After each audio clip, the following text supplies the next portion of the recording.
Hi, this is Russ Tanner from Global Skywatch. It is March 18th, 2013, and this is the Global Skywatch Monday night meeting. We're here tonight to answer a question and to coordinate some of our activities. I want to start by going over a couple items that we want to talk about. I'm glad everybody's with us, first of all, and I'm really glad to have a growing group of people who are listening not only on our conference line, but are also listening at globalskywatch.com/live. You can listen by live stream anywhere in the world. We have a live chat room. You can also chat and listen in by the flash audio and video that's above the chat room. You can also listen in by calling in. The call-in number is 559-726-1300, and when you're asked for an access code, you dial 156230. The number, once again, is 559-726-1300, 559-726-1300, and the access code you'll be asked for is 156230. It's the same every week, so write it down and you can come and join us by phone if you want to call in by phone. We'll have a question and answer session after we're done chatting with John, and in order to jump in the queue to ask a question, I'll tell you when I turn the queue on. You can hit *6 on your phone. If you're on the live stream and you hear any audio, if you have any audio problems, just let me know.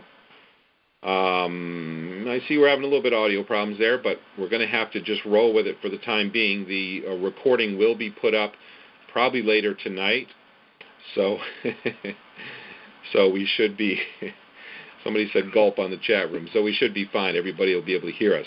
I do want to cover a couple agenda items. The purpose of this meeting is to educate and coordinate our group. Anybody from anywhere around the world is welcome to join us by phone or by live stream. I want to invite anyone to join any of the websites that help us to face and deal with the issue of geoengineering/chemtrails.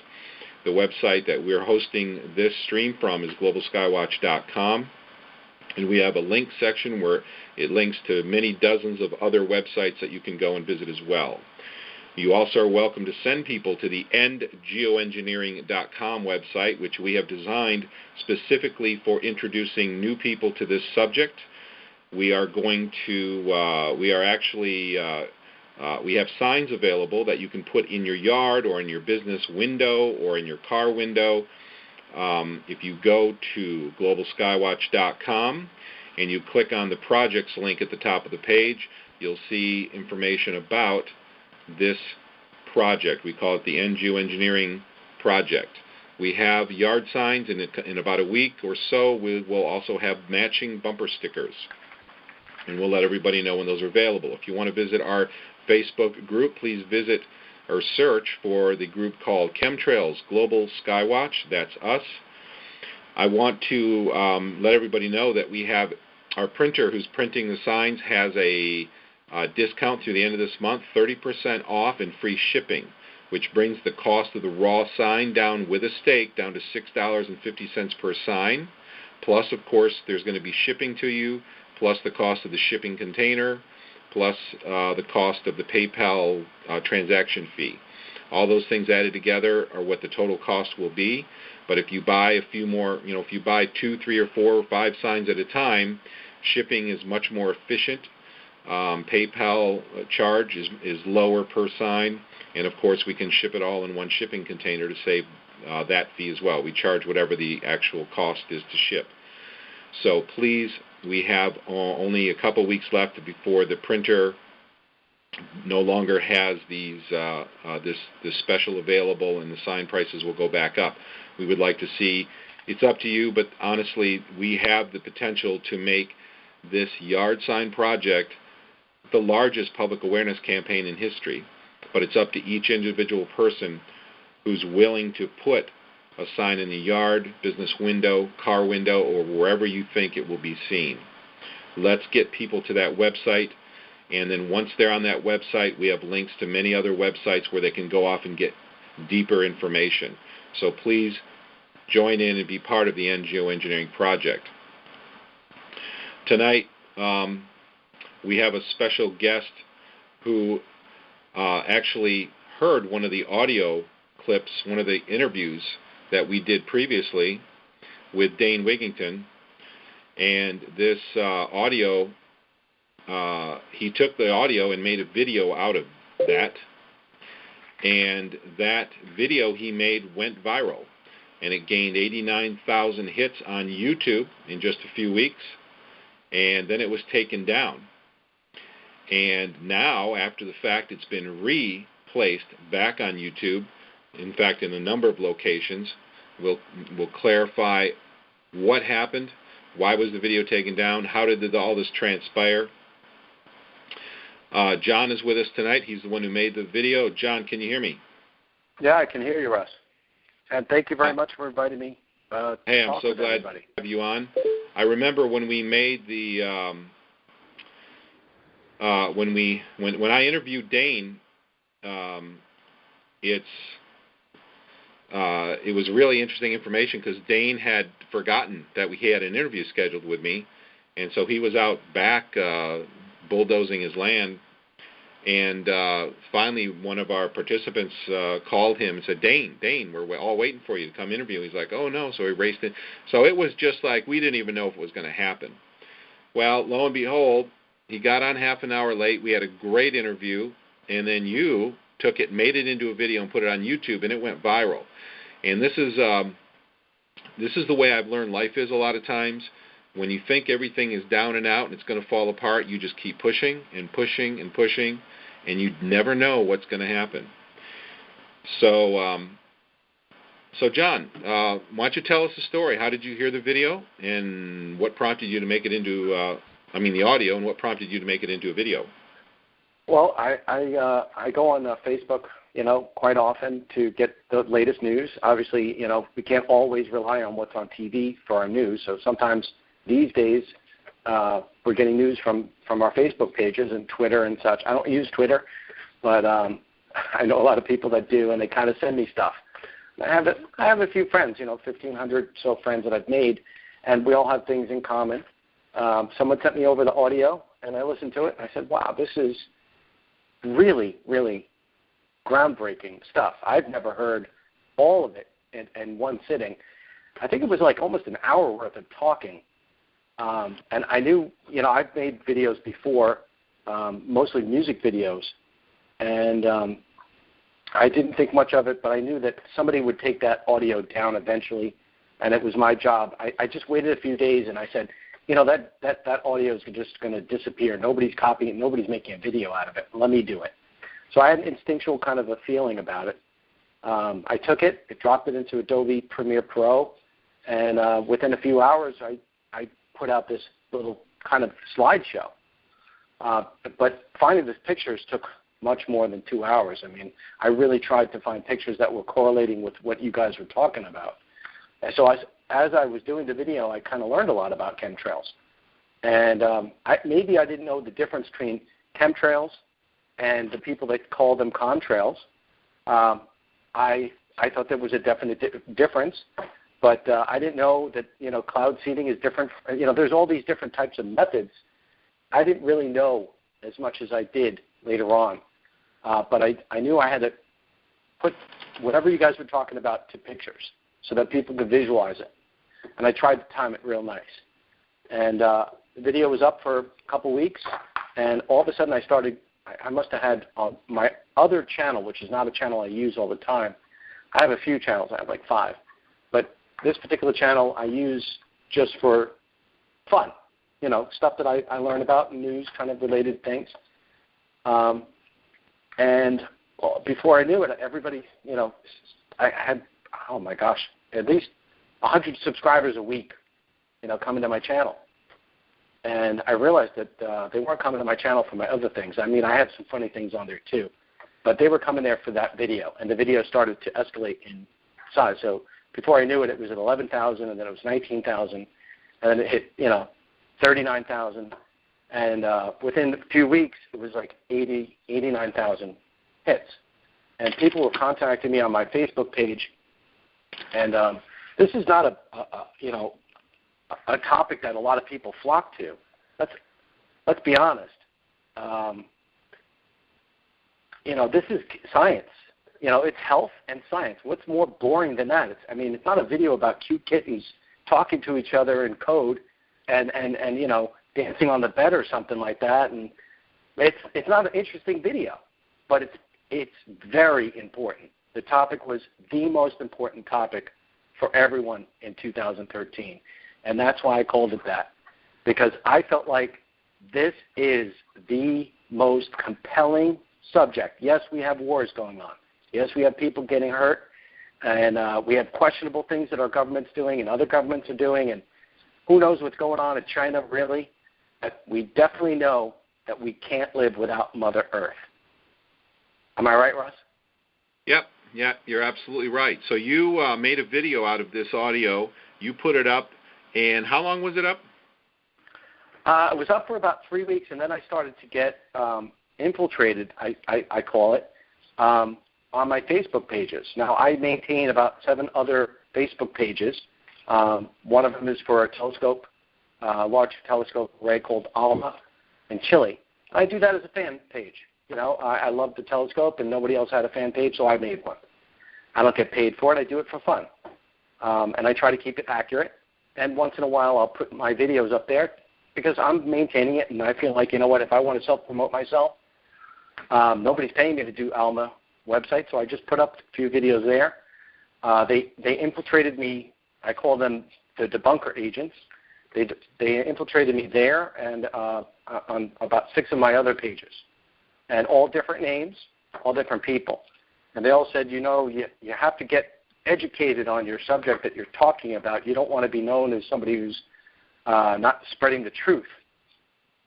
They were really very, very interested in correcting me, what I did there. Now, John, you and I talked earlier, and we're not going to name names, and we're not even going to name the website that these people are. We don't want to. We don't want to give them any more exposure than they deserve because we don't want anybody wasting their time and going to disinformation websites. Right. Did I mention it? No, you didn't. Oh, I was like, wait a second. No problem. I'm just reminding everybody who's listening, and we're not going to name names, and we're not going to talk about the name of the website. They don't deserve any exposure. But if anyone's been around watching debunkers, there's a small hive of them, and they're vicious. They lie. I've seen them lie firsthand, which I'll tell you about in a few minutes. But so what happened next, John? Well, Russ, it was interesting. They sent me private messages. They weren't my friends, but they were sending me private messages. I never checked my other box on Facebook for that, but I had about 50 of them. Right? 50 messages by people I never heard of, all about this video. And about 10 of them were, you got to join our group here, and we're going to tell you all about what a contrail is and what a chemtrail is. And they were, like I said, they were real interested in getting me to learn what the differences are. And eventually I did, because they kept calling me, up on that message block. So I eventually went over to their page, not knowing. A lot of people said, don't go there. It's like going into a group of alligators. You can't escape that pool. They're just going to beat you down. And I said, I can handle anything. I'm a Capricorn. I can handle anything. That's a joke. I don't believe in that stuff. But maybe it has a little truth. But I felt like I could handle anything, and I never backed down from anything. If somebody had something to teach me, maybe I was wrong. So I felt like I should go there and find out what they had to say. And originally I went there, and I signed on as a guest, and then they kind of make you sign up as a member. Well, after I did that, my messages appeared much more quickly up on their screen, and we went back and forth, trying to explain our method, why we believe what we believe, and why they believe what they believe. And the biggest thing in the beginning was trying to explain to me what a contrail was, that it's condensation, and that it's not just a chemical. Yes, there are some chemicals in there, but they're not intentional clouds. They're not intentionally doing this. This is just water vapor mostly. And I I've heard that before, but I couldn't believe that I had 12 people against me on this particular website going back and forth. And I did it for 2 days straight. I'm not kidding you. For 8 hours, I just talked to them back and forth, trying to plead my case and them trying to teach me and correct me. And it got, they insulted me about 9 times. They have a particular fascination with, like I said, they really feel like they're correcting people. They are troll agents, like somebody just mentioned, disinformation agents. And a lot of people say just block them. Yeah, that's true. You can block these people. But I wanted to find out why they were so interested in my video. So what I did was I actually looked, and I found out that it was on probably 20 pages. Hey, yeah, John. Go ahead. Your audio is breaking up a little bit. Are you on a landline? Yes, I'm on a cell phone, actually, and I have full bars. Oh, okay. Well, go ahead and keep going. If it gets too bad, I'll let you know, but we are getting some breakup. But go ahead. Okay. Sorry about that. Is it better now? That sentence was. Okay. Maybe it's the microphone that I'm using. I see if I can. If it moves around, it might do that. Are you still there? Yep. Okay, great. Let's see if this works. Yeah, this wireless mic might be. Okay. So I wanted to find out why they were so interested in that particular video. Now, they weren't really addressing, and here it is, that you and Dane were talking about the most important issue to me, which is global warming and a possible global extinction that might be going on, inevitably coming up. And there are these people that believe that geoengineering is going to solve that.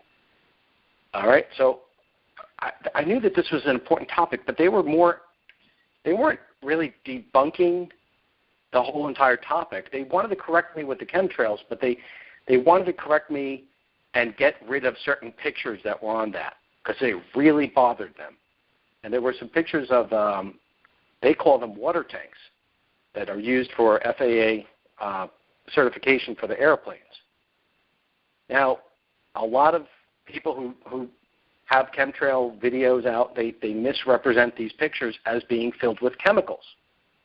Now, I did the same thing. I thought that they were filled with chemicals.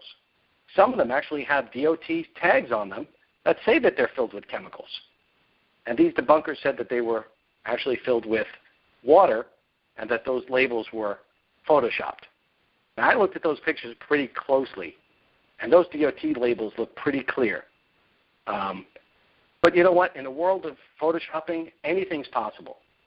So I didn't care about if they were water ballast, that's fine. If they were chemical ballast, that's fine. But we do know that they're spraying. And these guys are just very adamant about saying, no, they aren't. And the fact of the matter is, I believe that they are public relations people for the larger corporations, okay? The people that actually pay for this. And we all know that Raytheon has contracts with the government and is involved with HARP, and they are doing geoengineering. We all know that. It's in the papers. There are also companies that, think about who has the money to spend on public relations and who's making billions of dollars. We're not talking about millions. We're talking about billions. Well, hey, John, I'll tell you what. Why don't we get into that in a minute? Why don't you tell us what happened with you? You went on this forum. You started confronting these guys, and they were really upset about your pictures in the video. Oh, yeah. Why don't you, what intimidated me. They intimidated me to a degree where basically they just said, listen, you put your name on that video. You're misrepresenting those ballasts as being chemical tanks. Now, I don't know if they're chem tanks or water tanks. They're telling me they're water tanks. They don't look like water tanks to me. And I've seen solenoid valves that release water and kind of push water into tanks. I didn't see any of that. I just seen hoses going into the tanks. I didn't see any hoses returning the water. So if they wanted to do a balance in a plane, they need 2 returns. They need one in and one out. I didn't see that. So they intimidated me. They harassed me. They were contacting me constantly on my Facebook page. And I just said, you know what? I'm just going to erase the video. I'm tired of this. I don't want to be called misrepresenting or getting in trouble with anybody. I didn't know who these people were. I really genuinely believed I might have stumbled on something that was so big and so catastrophic that I really felt like I didn't want to cause mass panic. And I really felt like that's what they were really doing. When they seen that video was on and copied on all these forums and all these web pages, that's why they wanted to get me. This video is heading towards 1 million views. Russ, your video, when you were talking with Dane, was heading to 1 million views because that link was put on so many different websites. There was at least 30 pages of definite websites that had the link on it. I mean, we're talking all the big websites. So that's why they wanted me to, and they did it. As soon as I got rid of the video, they left me alone. It's like so they seem to really focus on, they tried to make you feel like you were doing something bad, you were misrepresenting the tanks. Right. They were saying and I was saying that these are airplane equipment and that they belong in the video. And the video is talking about airplanes and their equipment that they use. They were also saying some of the sprayers, and some of them were dumping fuel. They were pictures of planes dumping fuel. Mm-hmm. And others were vortex anomalies that they're testing for airplanes, for aerodynamics. So, yes, maybe that's true.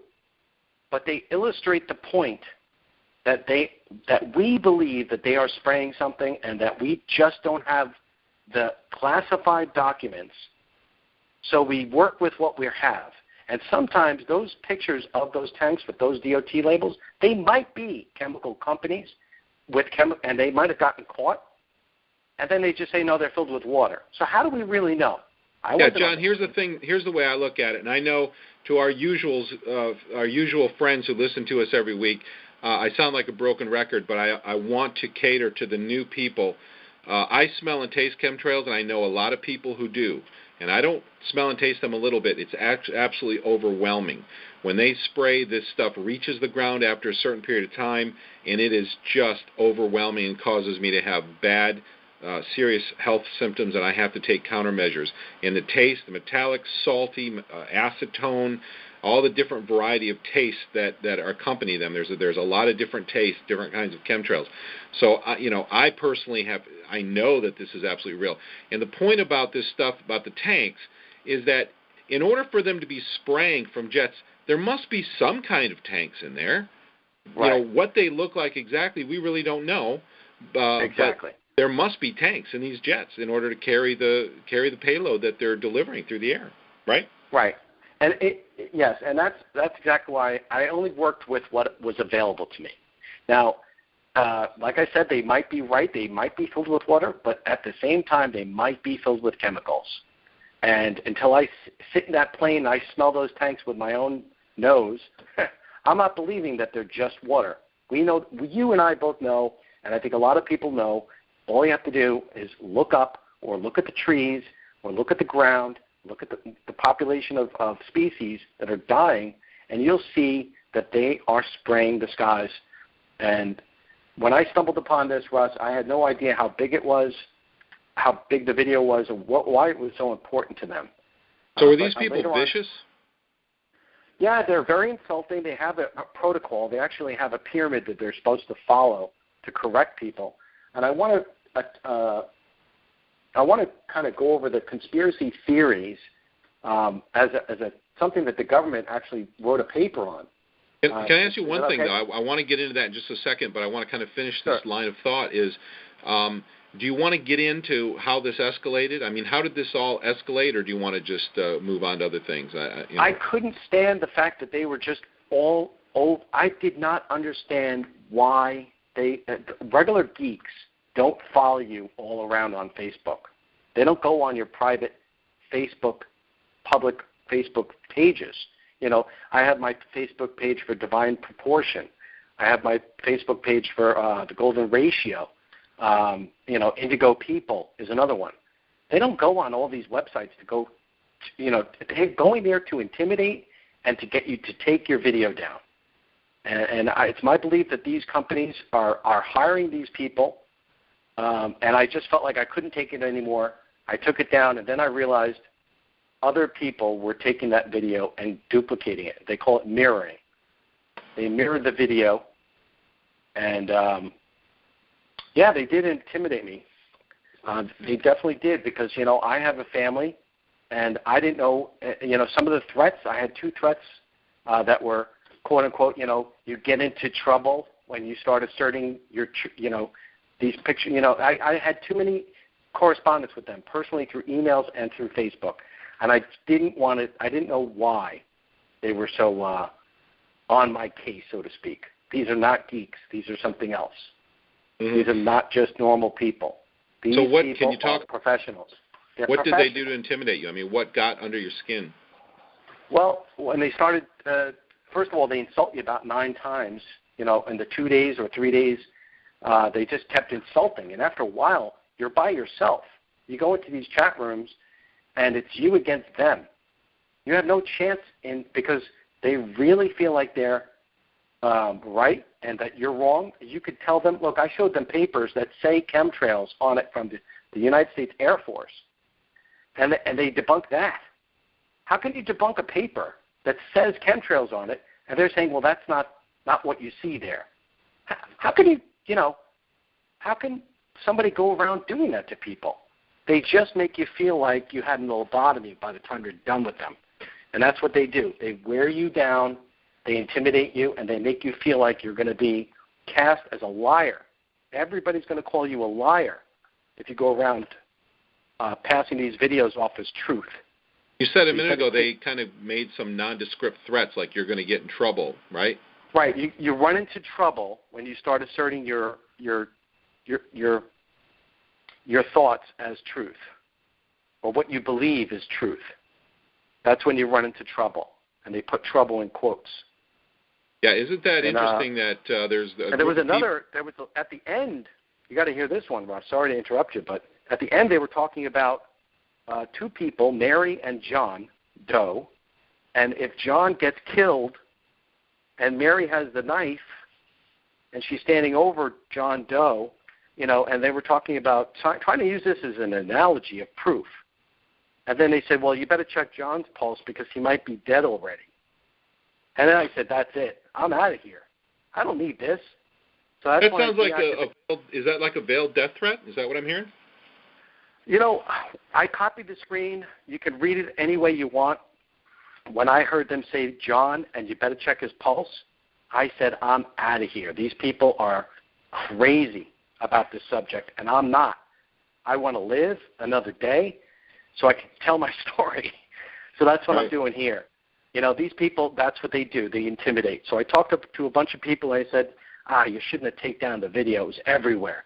But thankfully, everybody mirrored it, and it's still on about 10 pages of Google. If you Google the most important topic of 2013, or some people call it by the original title, you'll find it everywhere. And it's been translated into Spanish, and it's been translated into Greek with, the captions underneath so that people that speak Greek could actually, and that video in Greek has seen more than 6,000 views.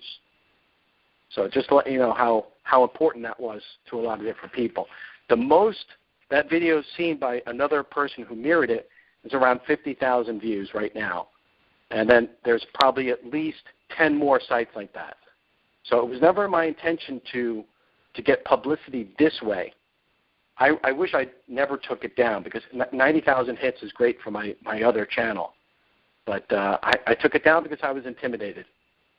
Now, do you want to talk about anything else that they did to you? I mean, you want to go any more? Well, I started to realize that they have a pattern. They do this to everybody. They are the victim. And they're trying to make these victims feel like they are either crazy. I mean, I actually have one of their, let me see if I can find it here. I talked to a psychiatrist about such diehard conspiracists. This is one of the debunkers on their website. And she used the word delusional. She said that many causes of delusion are caused by chemical imbalance. And he goes on to say that most people need medication to correct this imbalance.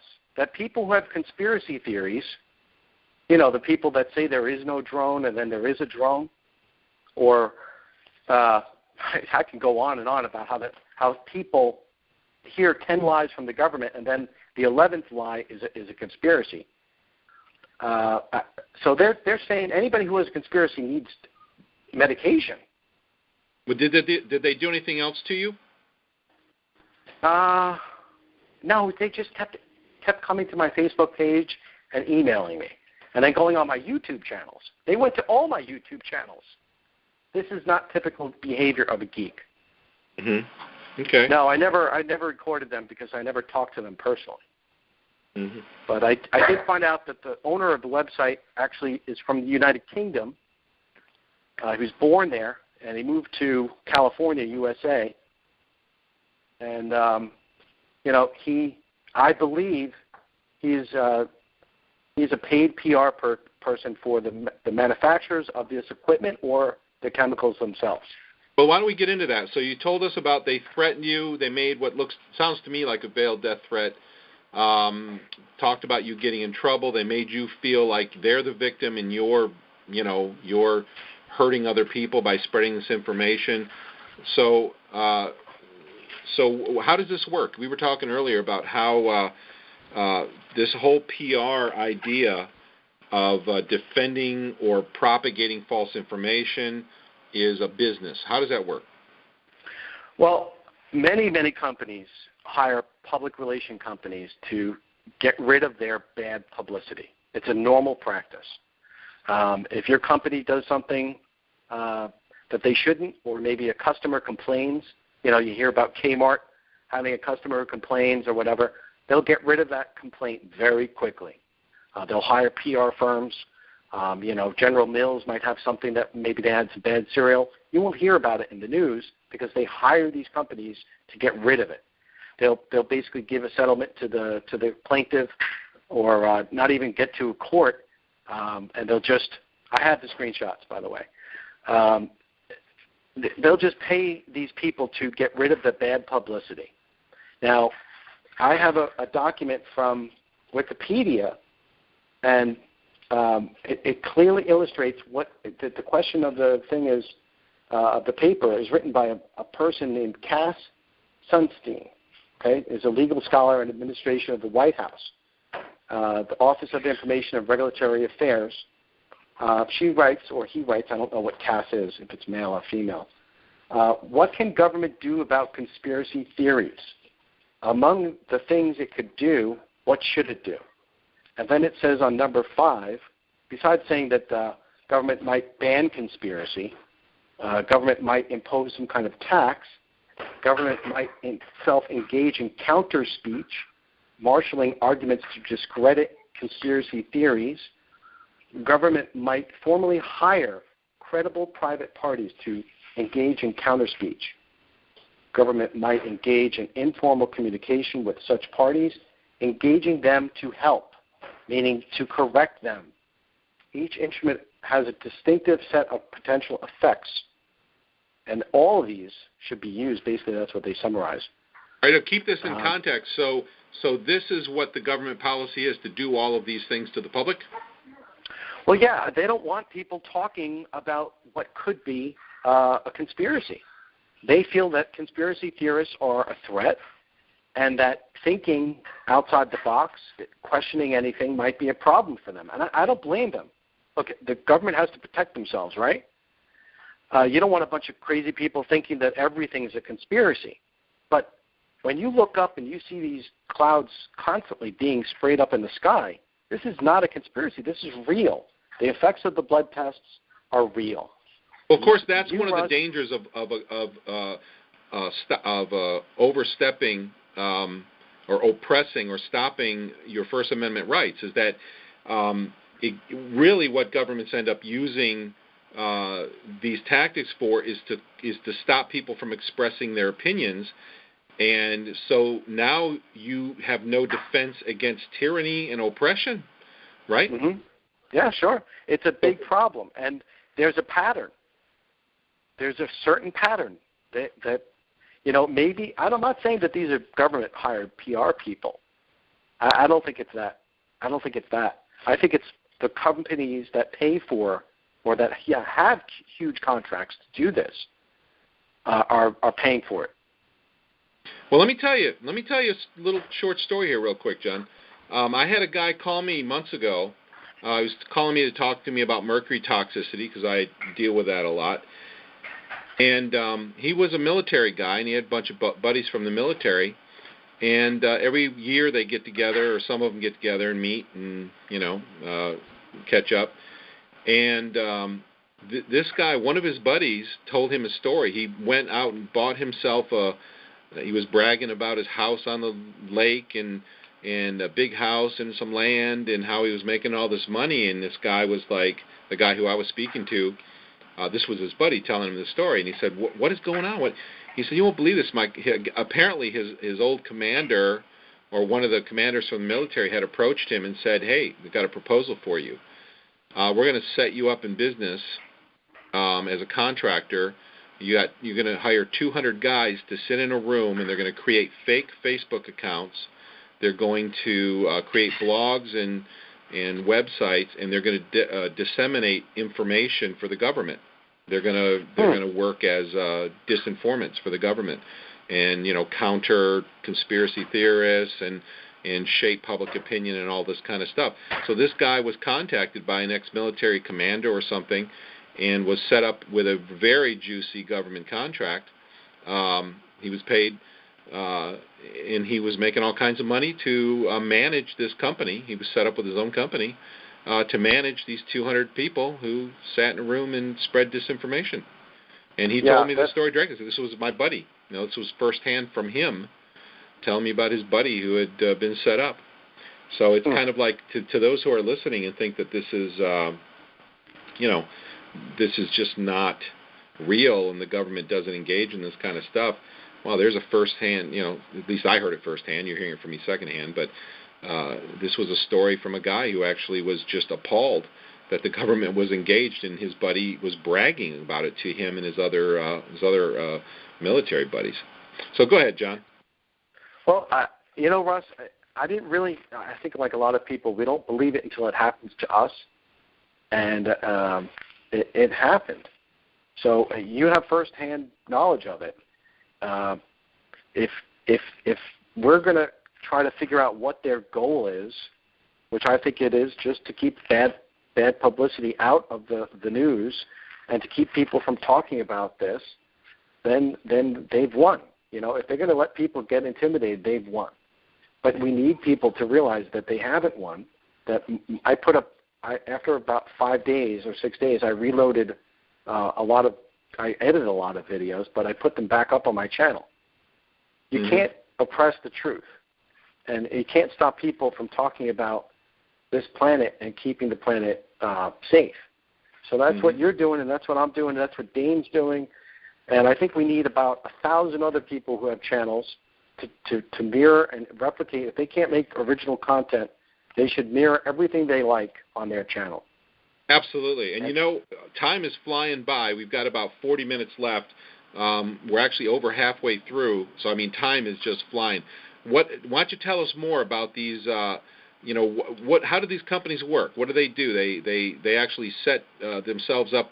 They contract with PR agencies to spread this info. What do you know about how that works? Because you have some personal experience with that, right. don't you? Yeah, they hire these companies. They're public relations companies. They basically pay these companies, like you just explained. They pay them to get rid of the stories. If there's a story on page 1 of Google, they will pay somehow. They pay to get it pushed down to page 38. Within a few days, it'll be gone. If they want a story gone, if somebody got poisoned from some kind of meat somewhere, it's not gonna stay in the news long, and they make sure of that. They don't want people knowing. I don't know if everybody remembers. Taco Bell had that problem a long time ago, I think, with their lettuce or something, or maybe it was their meat. I think they had both problems, actually. That story came and went so quick, it was gone, because they hire these people. It's a machine that they have to keep feeding. And if there's any wrench in the works, they're going to get rid of it. Well, it shows you how valuable information is. These companies need to protect their position. And if there's something bad that happens, they need to go cover it up. They need to pay Google to move it down the search results. Isn't that the kind of stuff they do? Oh, yeah. they'll pay the search engine. I'm not exactly sure how they do it. That wasn't my field, but they'll also hire these companies to come in and basically pose as real people, like you said, and basically testify. Mm-hmm. You know, that this is not true, that you're a liar, and what you're saying is total nonsense. But you have to understand, Russ, you know, I want to bring up one point. There's a picture of the chemtrails overhead, and there's the ostrich with its head. You can't hear anything? Can you guys hear us? I don't know. The stream is still live, so I'm not sure why they can't hear. But go ahead. It's all being... Okay, just reset your browser if you're having a problem, guys. So if you can't hear, I'll put that in there. Anyway, Russ, there's a picture of that ostrich, and you could say it two ways: that we're the people with our heads in the ground, or they're the people with their heads in the ground. Right? You could look at that picture two ways: that we just don't know the truth, or they don't know the truth. Or then you have the third group, which is the people that don't even know there are chemtrails or contrails. The fact of the matter is we know and have senses that we're born with. And if people are getting sick and you see the skies are not the same skies that we were born with when we were younger, that they are purposely making clouds, you know, this is proof. You don't look. And if you have blood tests of people, this is it. You have blood tests. You have the obvious evidence in the skies. I don't know how much more you need. Well, you know, the thing that's amazing to me is, and I've had a lot of discussions with the people about this, is they're amazed that the job that these debunkers are doing, these people are professional shills, debunkers, who are spreading this disinformation, are really in danger, because historically these people are eliminated first. I've had discussions, I haven't talked to you about this yet, but I've had discussions with other people that these people become a real liability because they know things. They know how things operate. They know about disinformation. So well, yeah, you know, Dane actually talked about how one of the debunkers from one of these websites actually showed up at one of the seminars. And I was like, what? And he said, yeah, he actually showed up, and he seemed extremely nervous.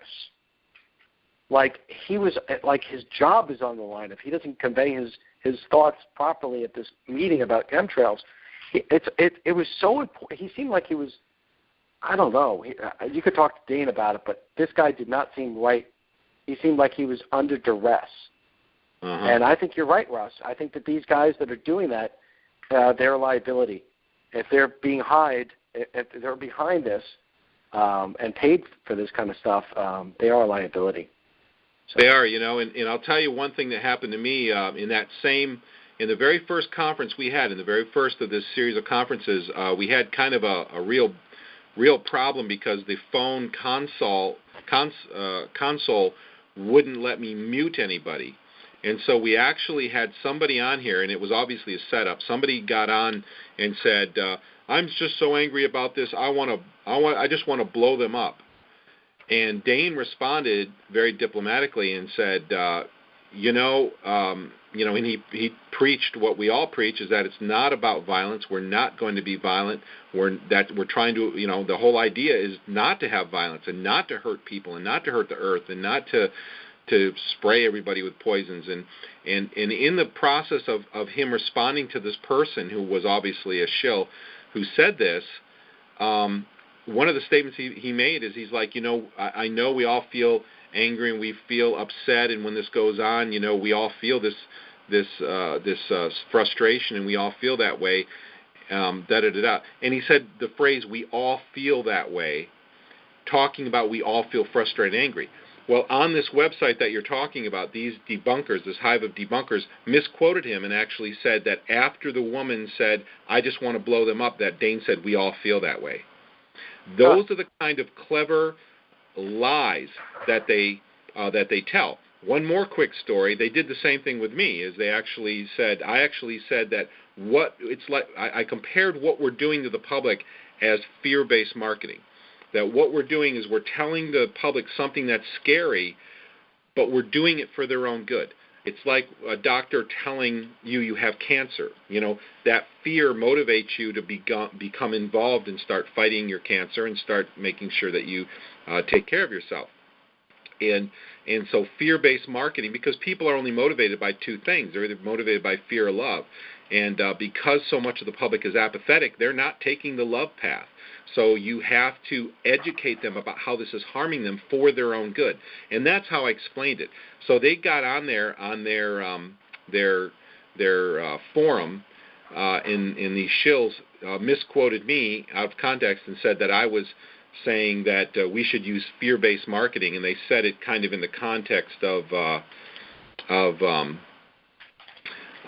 that we were making money is what they made it sound like. We're marketing this so we can all get rich or make money or something like this. So this is the kind of junk, that they lie, because they're just liars. It's like they have no conscience. Well, another thing, Russ, also is they try to paint Murphy and Dane and even you, I guess, as in this for the money. and now they're going to say that I'm in it for the money. I could tell you I haven't gotten any money. I've actually lost money by being on these kind of video, making sprees, and I'm sure you've lost money by trying to talk. You never make money. I have lost so much time and money doing this. I don't want to be doing this, but I am in chronic pain, and I'm not even going to get started because I could talk for 10 minutes, but this has nothing to do with money. I lose money doing this. I put so much time into doing this when I should be working on my business, which pays the bills, and I've lost so much time on projects that I am behind on because I have to do this, because if this doesn't stop, I wonder sometimes how long my life is going to be, and if we're going to be able to grow a garden next year. This is an emergency. Right. This has nothing to do with money, and I've gotten very frustrated with people online who try to accuse me that this is for the money. And John, real quick, let me just tell everyone, if you're on the conference line and you want to ask a question, I'm going to open up question and answer session right now. Hold on just a second.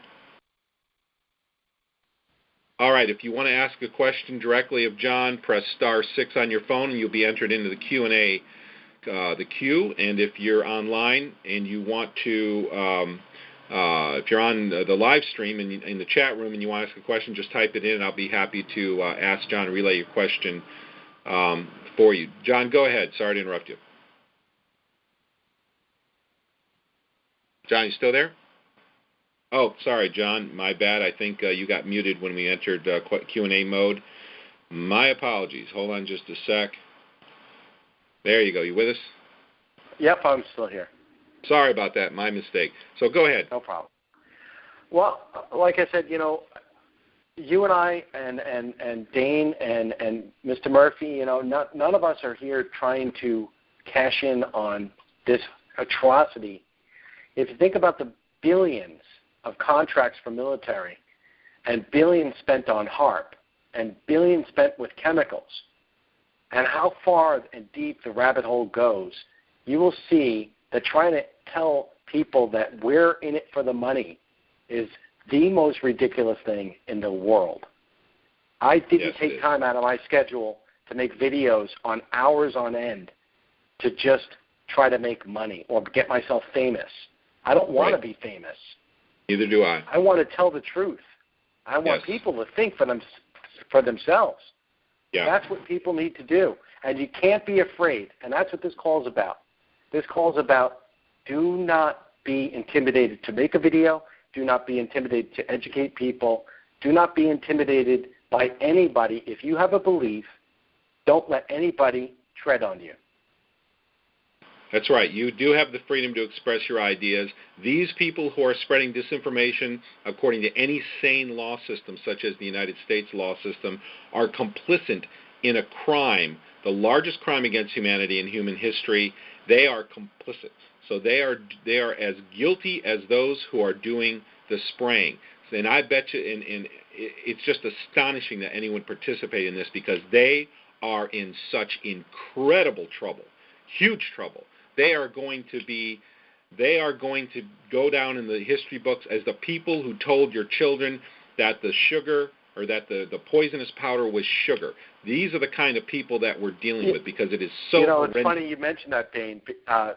Sorry, Ross. I was talking to Dane about that, and I was actually telling him that the debunkers actually say saccharin is good for you. Yeah, right. And that it's not an excitotoxin. It doesn't put holes in your brain. It doesn't accumulate. It's nothing. It just eat it. It's okay.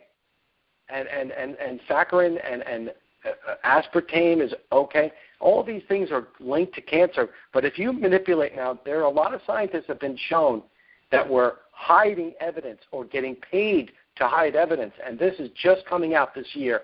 I have a little video on it that I plan on putting together. Scientists were caught lying about the warming, global warming, and that the CO2 and the pollutions from fossil burning is not affecting the Earth the way it is.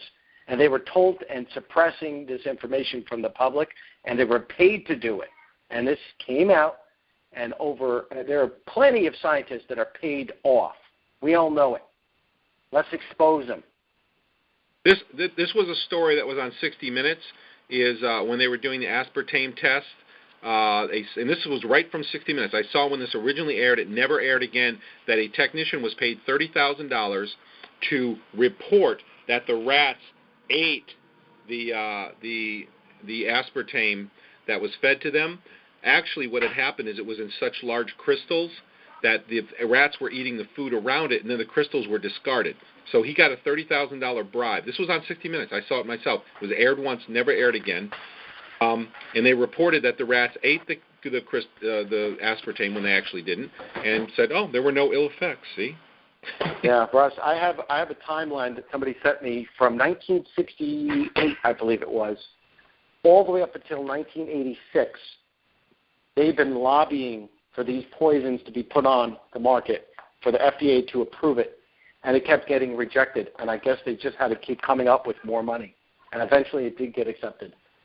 We know that money speaks, and if you pay somebody enough money, they'll do just about anything. Yeah, some people, not everybody will take those bribes, but there are. No, of course not. There's people out there always ready to take a bribe. Two things I want to cover real quick before we take questions is first thing is about the two hoses on tanks you mentioned earlier. What do you mean by that? Well, I mean, they're saying that these tanks are for stabilization on the airplanes, right? The tanks that you see that you have pictures of in the video. Okay, yeah. So go ahead. Right. What about? Some of these tanks, they appear only to have one in from the top. They don't appear to. Maybe I didn't see, the whole entire picture, but I can't imagine. I didn't see any solenoid valves on those. They look like they were just ejecting chemical or water out the top. Look, I don't want to say anything about those photos because they look very suspicious. And look, I believe that the government has, or the world governments have a reason to want to spray. They have the means to spray, which are the airplanes. They have the documents that show why we should spray. They have the documents showing how to spray. They have all the tests and results on what spraying does. They talk about it for 20 years. The only thing that they have motive. There's global warming going on. If we were in a court of law, Russ, I think I could win the case pretty easily just by the evidence that's in the sky and the blood tests and the motive. What's the motive? There's always a motive, right? Yep. So if we were to go to court, I think I'd win. Well, let me ask you. So, I mean, we have a whistleblower has a YouTube video that was on a talk show. I've tried to contact this whistleblower, and she hasn't responded to me or to any of my good friends here who help us out. But she is appearing in the next video with Michael Murphy, who actually says that she saw powdered metals being brought into Air Force bases, and she saw the MSDSs because she was in charge of safety. This is a big deal. I'm not going to say her name for her own privacy because she may not, if she is not contacting me, then she doesn't want to talk about it with me, and that's fine. Or maybe she's been threatened. I don't know what the scoop is. Or maybe she just felt that she's done enough exposure because she's going to be, she's already been on exposing it. She's already played the whistleblower. And good for her. Thank you. My hats go off to her. If that's all she does, one talk show and one documentary, then that's great. But there is a whistleblower who comes out straight out, no holds barred, said powdered metals came in, and she specifically mentioned, I believe, hopefully I have this right, she specifically believed that she saw barium on the MSDS. Yep. So I mean, what you need. Yeah, that's a real card. Hey, can we take a few questions, John? Sure. All right, let's hear from what people want to ask. Let's hear some questions. Hey, caller, why don't you go ahead? You're speaking with John. Hi, it's Michelle from Kansas. Hi, Michelle. How are you? Hi. I just, first of all, want to say thanks for making that video. I was on the call the original night that Dane did the call, and at that time I thought, wow, this is important. And I got off the phone and my husband asked, how was the call? And I said, it's dire. And I just knew it was really important, so thank you. And I guess I want to know, are we any closer to figuring out for sure who's doing this? I mean, there's so many names tossed around and potential people involved. Are we getting any closer to someone we can actually target to get it stopped? You know, I don't know, Russ, if you want to answer that or you want me to try to answer it. My research since, and I have about 9,000 papers here. I'm not kidding you. I must have at least 9,000 pages worth of documents from the government and everything else.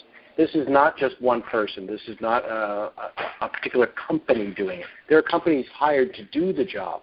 But I think that these people really do believe geoengineering is going to be sold to the public, in public, as a good thing for a solution to a problem that is bigger than you and me. What they don't realize is that they're doing it at the expense of the water, the animals, and everything living and breathing on this planet, including the trees. Everything is in jeopardy through this program. I don't see how they cannot realize it now. It's been going on for a while now, and it's like, okay, maybe they didn't realize it at first, but they've got to realize now. And now they're probably, I think Dane has mentioned they're trying to, scramble around so fast to cover up because now they do know they've screwed up. Yeah, there's two theories. The theory is that the world is heating up in such a degree that they need to work at breakneck speed to try to fix it. And maybe, there are some things that are out of their control that they're trying to cover it up again and again and again. And the more they cover it up, the worse they make it. We're not going to really know. We need to, I want to encourage you to go to Quest or whoever blood testing group you have by you and request a barium test. And go request an aluminum test. And the more people that get that evidence and can kind of bring it to Russ, I hope I'm not overstepping Russ. But no, that's fine. We'll coordinate. In fact, I wanted to coordinate something, but go ahead. If we encourage people to go get their blood tested, even people that don't feel fatigued, people that feel fine, you might have high mercury in your body. That's a special test all by itself. But if you get aluminum or barium tested, that's enough for us to kind of say, hey, listen, there's too many people with this. That speaks volumes. So, and your kids, I heard your kid in the background, you don't know what their blood levels are. You don't know what this stuff is doing to us. And I tell all the debunkers, go get your blood tested because they're just human. They're not robots. They have blood just like me and you. Sorry, I didn't mean to interrupt. I don't know how this is going to come out, but I'm actually in the process of getting a test done on my hair, and I wanted to share this with people, although, you might want to wait till I know exactly how it turns out because it's an online company that I've used before to test me for food intolerances, and they also have now started doing metal testing on human hair samples. And it's out of United Kingdom or England or, somewhere there. You send it, but it's called Test Your Intolerance USA. That's the name of their website, and you can go on there. It's fairly reasonable price I to could get. just tell you, because women do a lot of things to their hair. They color it, and they do other things to it, like hairspray and hair gels and such. Mm-hmm. I don't know if you do any of that, but hair testing is good, but it's not definitive. The best test you can get is a blood test. You get a blood test this month, and then you get a blood test again at the end of the month. And that's definitive. That shows what's happening. It's a snapshot of what's going on in your bloody at that time. Yeah, here's something that I would also contribute. I had a hair test done when I was in Jamestown back in 2006 or 7 after chemtrails start, and my aluminum was elevated. It wasn't off the charts, but it was considerably high. The other thing is I want to put an idea out there is that a lot of people are intimidated to go get blood tests and go to a lab and get this done. It's kind of strange. You don't know who to talk to and all this. Set up a blood testing party in your area. I don't care if it's 2 people, 5 people, 20 people. Get together, bring some snacks, all go up to the lab together and have your blood drawn and sit together in the waiting room while you snack and chat and then go out to lunch or something. But this would be a way to make it real palatable to go out and have this done and make it a fun event. Yeah, I don't think blood testing is anything to be scared of, but there's all kinds of ways to tell if you're toxic. And another way, a very good way to see if you have heavy metals in your body is, I know this sounds weird, but it's a 48-hour urine test. Basically, you do that for 48 hours. That is the most definitive way of testing what's in your body at that time. Blood is great. Hair is great. Nails are great. These are all great ways to start. You can start with your hair, and if you find that it's elevated, I would get your blood tested. Mm-hmm. And if you have results, you can send it to Russ. Yeah, Russ, I have one more question for you. You can smell and taste chemtrails. Do you have like a constant taste in your mouth, or is it only on heavy spraying days, or what? It's constant. When the spraying started in 2005 in Jamestown, it started a regular schedule in 2005. I saw it. I saw the sky. And what would happen then is they would come and they would literally cover the sky in 3 hours. They would cover the sky in 3 hours, and after about 30 minutes, and they were very low, it took about 30 minutes for that stuff to reach the ground. Now the visible plumes stay in the air, but it was extremely intense, and then the air would clear after a few hours, and the air would go back to normal. After about a year, roughly, the spraying started leveling out a little bit more. It was still intense, but it wouldn't go completely away as often. The times where the air would actually clear became less and less. And then after a couple more years, it never, ever went away. It was always in the air. And when the air is mild, at that time, after about, I'd say probably 20, after I moved here, maybe a couple times a month, a few times a month, we'd get maybe a few hours of break, maybe 2 hours on a weekend, but it was still in the background. But during those times, it'd go down to what I call about 5%, where like all my symptoms would go away. I could still taste it just a tiny bit, but my symptoms would go away. Now, in the last few years, since 2009 or 10, it never goes away. It becomes more intense. It becomes more mellow at times, but the intensity is on average, it's significantly higher, and the air is never clear. In 2010, I drove and flew to Florida and back, and I'm in Maine, so I went all the way up down the eastern seaboard here, and nowhere was it ever gone. Nowhere. It got more intense in populated areas, and it was less intense in unpopulated areas, but it never went away. Well, I just have noticed it myself. Like for about the last month, I've had this weird taste in my mouth. And it's kind of in the very back of my throat. It's where it is.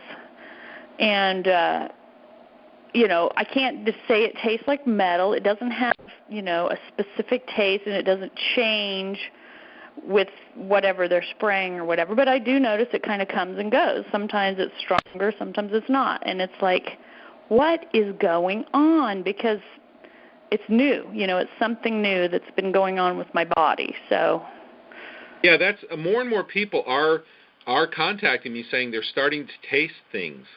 Some of the types of chemtrails, there's several types. There's ones I call the salty metallic type, which tastes like salt and metal mixed together. There's the iron type, which has kind of an irony flavor, almost like blood. There's the swamp water type, which tastes like an algae mixed with mushrooms. There's a sulfur type, which tastes like sulfur. There's the pharmaceutical type that tastes like sleeping pills. It tastes like a hospital. There's the acetone type, which actually smells and tastes like, or I've never tasted it, but it smells like nail polish remover. And I've noticed that when it gets really, really strong, people who don't have extra sensitive senses of taste and smell begin to taste and smell it around me. But by that time, I'm just almost incapacitated, unable to work. I have to sit down and just have my wet mask on. But the thing is that what this tells me is they know the threshold of the majority of people's sense of taste and smell, and they keep it just below that level. They try never to go above that level on the peaks. Does that make sense? Mm-hmm. Yes. Well, that's all I needed. I just thanks again, John, and keep it up. Well, Thanks, you know Michelle. What? Before you go, Michelle, don't forget, you're aware, and you have reason to tell others. So please tell other people about it. I have been, and we need your help. We need everybody's help. Yes. Okay. Thanks. Yeah, Michelle's on top of it. I know her, and she's definitely doing it. So I appreciate what she's doing, and a number of other people who are on this call.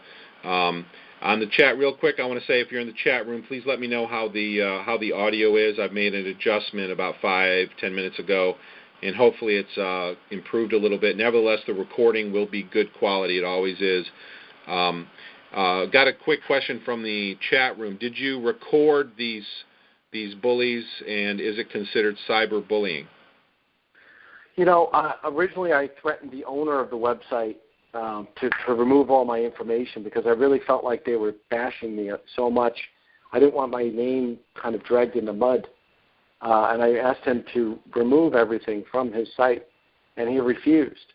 I exercised my 3-day rescission right, which is basically I became a member of his site. I tried to use legal terms with him. He did remove it, and then he put it back up, I guess, after knowing that I wouldn't. But if I wanted to, I could pursue cyberbullying with this because there's definite screenshots that I have of it. Recording it, no, there was no conversation, so I didn't record it, but I definitely have screenshots. And I must have at least, we had over 263 individual dialogues, more than that. So I have screenshots of every single dialogue that went on, the emails, and my Facebook pages. So I have tons of they were stalking me. They were intimidating me.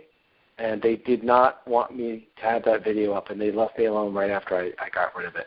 One thing I would say to people is I'm on the Internet a lot. When I work, I'm always monitoring Facebook while I work, and I take little mental breaks every 20 minutes, and we'll go on and see what's going on for 2 or 3 or 5 minutes.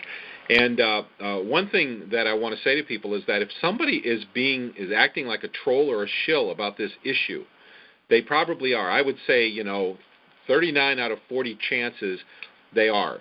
And the reason I say that is because your normal person is not going to act like this. If they don't believe in chemtrails and they want to say those are contrails, which isn't true, they're going to probably just kind of think you're ridiculous and go away, or maybe make a statement and say, no, that couldn't be. The government never do that. And they're not going to sit around and bug you and bother you and continue doing this. The vast majority of people that I've run into who do this online are relentless. They continue doing it. They have multiple accounts. Many of their Facebook accounts were created and have no content or very little content. Yeah, they may have were created Very like several true. years ago, but there's no content at all. Yeah, and all of a sudden true. now they become active. Like, Yep. you seen that? Yep. Oh, yeah, for sure. That's everything you just said is exactly what they do. They have multiple accounts. They're not real people. YouTube, too. They have multiple accounts. And now that I started reposting all my videos, now I just, they banned me from their bunking site. And, they banned me because I was winning. And they if they come to my YouTube channel and they say something that I don't think is appropriate, I'm deleting it. After I tell them, I try to give them a warning first or an explanation. But if they keep trolling, I get rid of trolls. Trolls are not allowed to be on my YouTube channel, and I don't want them on there because they just confuse the whole situation. If they have some information, let them share it with me. I'll look at it, and I'll try to tell them my side of it. But I don't like people that use profanity, and I don't like when people troll. Yeah, we have the same policy on our Facebook group. If you link to a debunking site, I'll give you one warning, and the second time you do it, you'll be banned. If you are spreading disinformation, I will analyze your account, and if you are clearly not legit, you'll be banned immediately. We do not tolerate disinformation. Our group is not for people to come and debate chemtrails. We're way past trying to determine whether or not they exist. We know they exist. There is absolutely no question in our minds that they exist. So it's not about debating. It is for finding solutions and supporting each other. I encourage people, if you have people on your threads on Facebook or on forums that are linking to debunking sites, delete them. Don't give these people any more exposure than any exposure at all. Make them go away. We got another caller. Can I bring another question on for you, John? Sure, go ahead. All right, here we go. Hello there. Hi, John. Yes, sir. Mark in southern Utah. Good talk. Hi, Mark. Hi, good talk tonight. Just as an intro here real quick, a lot of the people that are on these conferences with Russ, we've done nothing like, Dane and Michael and Russ have done to get the word out. But like I did an article for a newspaper, we're running bumper stickers, we're putting signs in our yards, et cetera, et cetera. So we're working on it. We're working on that. But I just wanted to give you my slant on what I think about the chemtrails, because I hike a lot. I did a 7-hour, 14-mile hike today with a person that wasn't positive he believed in it. But now today, we got sprayed up one side and down the other, and he goes, "Oh, those aren't passenger jets. There's no way they can be." So my slant on what's going on is, to some extent, the geoengineering notion, I think, to some extent, is a little bit of a front for the truth. It's to keep us away, the public away from the truth. They might discover that, geoengineering is to save the planet, blah, blah, blah. But the way I see chemtrails, I've had my rainwater tested. I mean, like Russ said, everybody here is 100% convinced. I think what the chemtrails are for is, let's take vaccines. Well, my wife and I vehemently avoid vaccines. We tell all of our kids no vaccines. We get them the exemption forms. We got rid of that out of our life. Now they got GMO foods coming at us. We're doing everything we can to avoid GMO foods. Pharmaceutical industry. I'm actually a dentist, so I have a license to write prescriptions. I write for stuff like pain pills and penicillins, etc. But all of the other pharmaceuticals that are out there that people are taking are killing them too. And I think all of this ties into the Agenda 21 notion that they need to reduce the population of the planet. All you've got to do is go on the Carnegie Institute site and just read their introduction. It says, "We are here to change the planet as we see fit." It's basically what they say. We're going to change the planet as we see fit. Well, you know what? We all know that in a real sense, it does make a lot of sense. There are too many people. Right? We can all agree on that. There are too many people. I don't think we all agree on that. I mean, I respect your. I don't mean to be. Yeah. I could say that there are too many people. I didn't say I agree with depopulation. I think that we need to be better stewards of the earth, and I think that we need to find a better alternative to fuel. And I think that they're using that overpopulation or whatever as an excuse to do mass genocide. And I think that everybody agrees that mass genocide is wrong and the most evil thing that has ever been perpetrated on the humans race ever. But see, all of these try to use that as an excuse. These other things that I've mentioned, GMOs, vaccines, pharmaceuticals, food additives, aspartame, et cetera, are actually reducing people's lifespans, making them sick, blah, blah, blah. Yeah. And we've opted out of all of that. But like today on my hike, I'm breathing barium. The thing I cannot opt out of is the air I breathe. So that's why we've got to go after this, because that's almost like an aerial vaccination is what it boils down to. You're a doctor. You could maybe get some test results. I was going to mention to Russ that maybe we should call out to old doctors to possibly get some, or maybe blood specialists to come forward with unusual results in barium levels and aluminum levels. You know, we need doctors. We need people to be on the forefront that have clout. You know, there's not a lot of people that probably even know about this. They're too busy in their practice, you know, fixing patients that are sick coming in. Right. They're not being aware of all this. Yeah, Mark, I absolutely agree with what you're saying about a vaccination from the sky. I've often called chemtrails that, and I'll tell everybody listening here, I speak with a lot of very sensitive people who can smell and taste the chemtrails like I can, and I will tell you all right now that it takes me 2 to 3 breaths. All I have to do is breathe in 2 or 3 times when the chemtrails are in the air, and I will have an inflammatory reaction begin immediately. It goes into the lungs, through the lungs, into the bloodstream directly, and it's distributed to the tissue in seconds. It is a vaccination from the sky. Exactly. Yeah, exactly. And the last thing I want to say to you is, again, like everybody else, we're totally grateful to you for what you did with the video. Absolutely, John. Thank you so much for that. And here's what it does for me. In my gut, like everybody here with Russ, our growing group, we're 100% positive of the existence of this menace. You're doing this video and have with Dane, because I was there with the night Dane, so I know exactly what must have got onto YouTube. Them pulling that off, you getting all of these government lackeys, minions, Satan.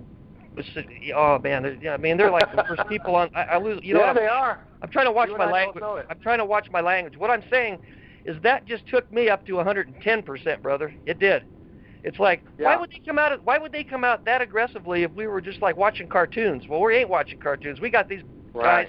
We got them figured out, man. And they came after you. And that thing about taking the pulse of a guy named John, it's like, oh man, there it is. I mean, it's so over the top what we figured out here, and we're just going to keep telling people. And that's why I'm so grateful to Russ, you, and it just. Well, I do want to tell you, I do have friends who are in the military, and you were talking a little bit about how possibly the global warming may not be an issue. Dane believes it is, and so do I. I believe that is a big issue. We should all be worried about it. We need to be better stewards of the earth, and we got to get off fossil fuels. But I will tell you that my friend in the Army, he's the special ops, and he basically told me that the Army is moving all non-essential equipment off the bases around the coastal areas around America. And non-essential equipment means not the tanks and not the vehicles that, you know, like trucks and stuff. Those are essential vehicles. Non-essential equipment is things like chairs and sofas and tables and stuff like that. They're removing them all from the coastal areas, and that's right from the source. So there might be something that they're preparing for. Maybe it's because of Hurricane Sandy and they're just being cautious, but there may be something to what Dane said, that this is of urgency, and that he keeps saying that they keep trying to throw Band-Aids on this big wound, and the wound doesn't have a chance to heal. Right. Well, what I was saying when I said the geoengineering is a front, I mean the weather mods. I believe, my feeling is, from my studies, is that these jets, the whole history of aviation, flying up at 40,000 feet, just putting out, you know, the crap that kerosene puts out when it's burning. Now you throw in all these particulates. I believe that these jets have caused the global warming. Well, the Magellan's, I'm not sure how you say it, Magellan's disease? Morgellons, yeah. Morgellons disease. I just learned about that a little while ago. Yes, they're doing two things with one rock, so to speak. They're killing two birds with one stone. They're doing two things, I believe. They know what they're doing. And actually, my source also tells me that these people have their own special doctors, okay, that they see, that they know what tests to get and how to get cleaned out. Mm-hmm. And we don't have access to these type of people because we're not in that group. Right. So they're already setting themselves up to be protected. And this is right from the horse's mouth, that these people are protected. They have a way around all this. We don't. We're the numbers, you know, and, you know, we have the masses. We need to get more people aware. Listen, John and Russ, thank you for letting me have a moment. I don't want to take up any more time, but so thank you so very much, John, for being on with us tonight. Wonderful. Hey, thanks so much for coming. Thanks, Mark. I really appreciate it. And I do want to tell everyone that we are to be united in the work that we do. It's really important that we stick together. I know that we have different views on other subjects like population. We have different views on global warming. Some of the guests I have on here may feel differently about it than I do, but I really don't care. This is the important thing, is that people can have whatever view they want about these things. We're all free to have these views, and that's fine with me. We're all learning. We're all collecting data as we go through life. The important thing is that we're all against geoengineering, chemtrails. We're all against the spraying. We know that it's doing damage, and it's just got to stop. There's no other alternative. They don't need to cut down. They don't need to slow it down. It needs to absolutely stop. And it almost killed me in 2011. It's harmful. And even if we disagree about these other issues, don't get caught on that. Don't lose your feeling of unity with all of these people who feel the same way about this spraying aerosol activity. We all feel like it has to stop. So let's just focus on that. Here we've got. Hey, Russ, you want to hear this? Yeah. Just now, I was limited now on my YouTube channel, and my YouTube channel is not what it was. I deleted all my videos, and I reposted a lot of them. I've been narrowed to 15 minutes now. What? Really? This is absolutely crazy. Hey, don't swear now. No. I said it's absolutely crazy. Oh, I know. I'm sorry to hear that. So and this just happened right now? Yeah, just now. I just got a notice from YouTube. They told me that I have to apply to upload videos more than 15 minutes. So, yes, this is that big. Wow. Yeah. This all is I huge, can say is that I've heard other people who have been very active and had an impact like you have, and same types of things happen. Their accounts get locked. They lose their accounts. They get limited with their length. They're just tightening the noose, right? Yeah, they're suppressing us from talking. Right. Don't want the truth. So now, wow. So that makes it tough for you now. That's just amazing. Aren't there a million things we could do, Russ? Aren't we doing something totally different right now, bringing us down a different avenue? I can easily set up another YouTube channel. Like I said, I have a lot of them. So I'll use one. Good. I know my channels are limited to 15. I've never applied for longer ones. But, hey, we got a couple more callers. I want to get us through this, get these callers a chance to talk to you. So let's get our next caller on the line. Go ahead, caller. Hi there, Russ and John. This is Claire calling. And I just wanted to thank you both so much for this forum and for all that both of you have done and are doing. John, I'm curious about what re-inspired you to put that video back up. I know you messaged, you took everything down, you took it down, and I'm just curious. I took it down and I left it off about a week. I left it off.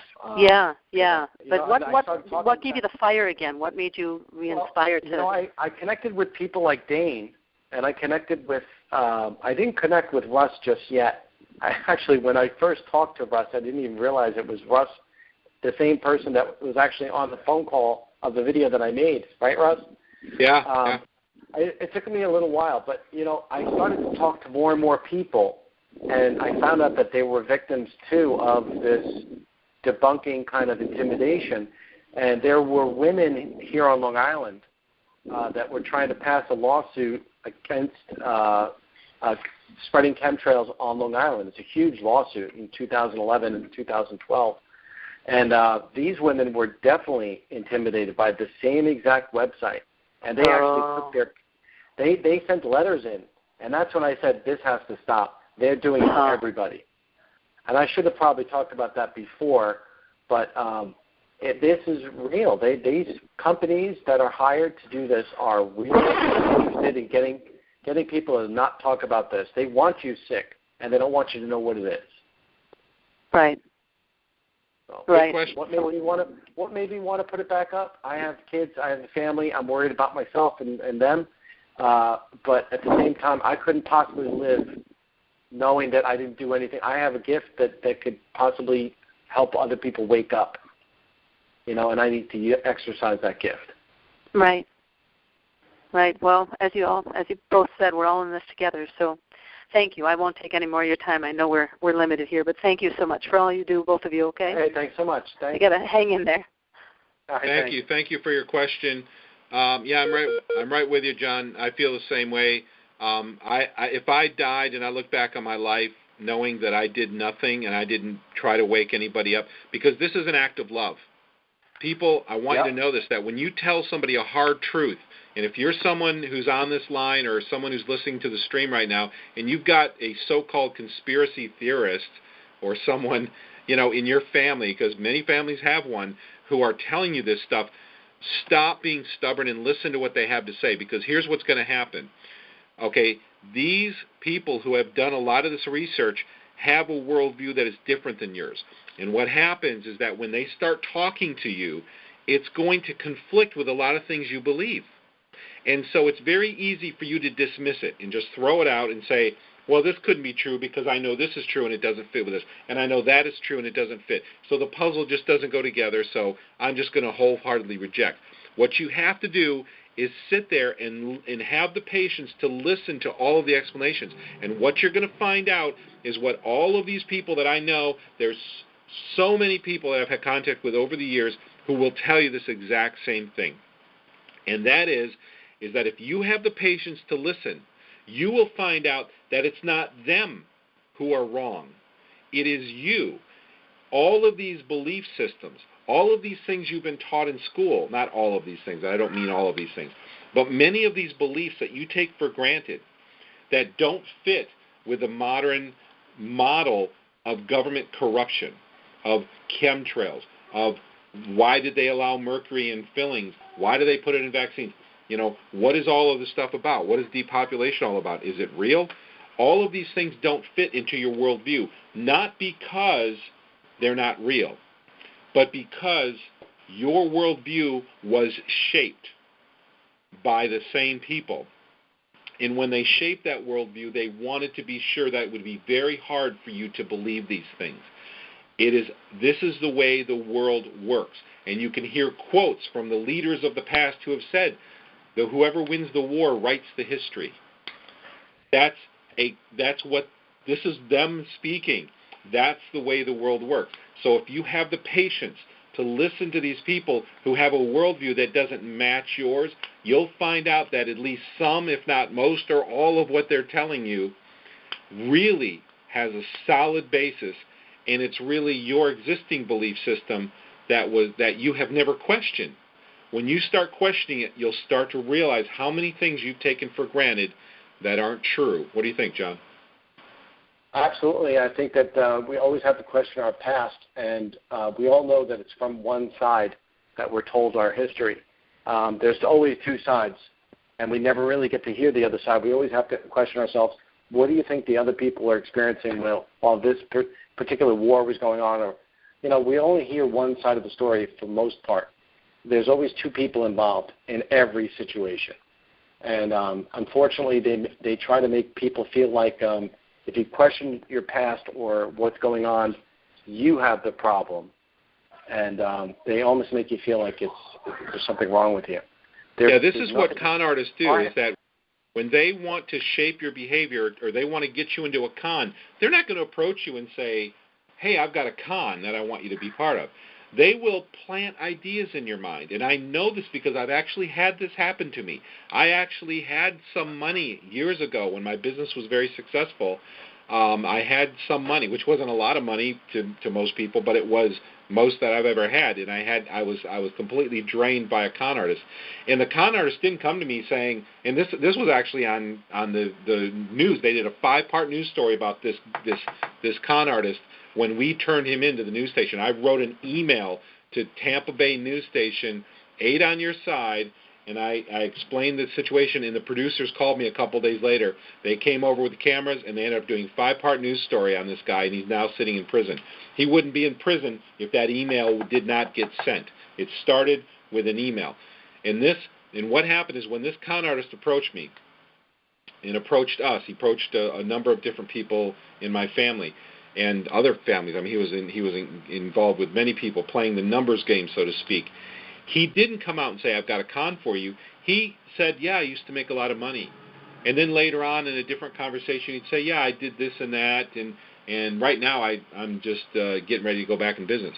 And then in another conversation, he'd say this and that, and another conversation, he'd say something else. And all of these things made you form an idea in your mind where you're like, wow, I want to be involved with this guy's business.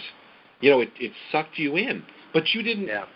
He never said it in a way where he was approaching you. They were just offhanded comments that he made that you listened to. So he understood how your mind works. The people who spread disinformation in this world are very intelligent people who have groups that sit around and analyze human behavior. They know how you think. They know what influences you. And I'm not talking about just them, even the large corporations that do marketing. They understand how you make decisions better than you do. If you do not truly know yourself, then you are very vulnerable to being influenced.